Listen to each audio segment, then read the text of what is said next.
significant percentage of the transatlantic slave trade. So a lot of the blacks that were taken to America on the slave ships actually had Igbo blood in them, and we see now Igbo are self-identifying as from the tribes of Israel. So if you look in America today, you'll see a lot of celebrities actually from the African American community claiming Hebrew roots.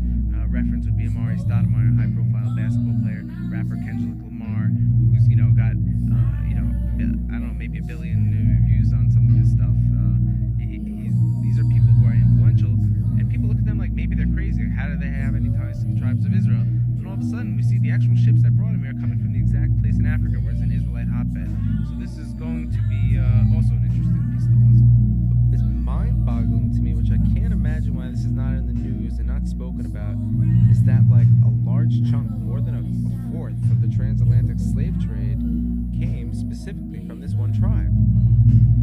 So how are we not starting to connect dots and being like, wait a minute, so the tribe in Africa that the government of Israel is fascinated with and enamored by is now the blood of those people flowing through the African American community here, which makes sense to me why they're all being like, we have an Israelite affinity, we're identifying, this is us, we are this. And so I'm like, so yeah, if the DNA of the blood of these people are in them, they have a valid claim to feel and say that. Africa has perhaps hundreds of millions of people with this identity right now of being from the people of Israel.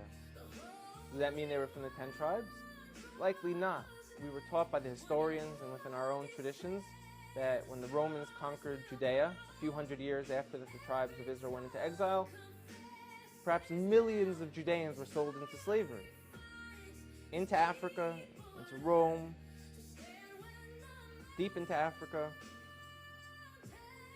And if you look now, you're seeing people who are most likely the descendants of those slaves who kept true. I like to bring up a few specific examples because they're going to be game changers. One of them wrote letters to Israel when it became a state.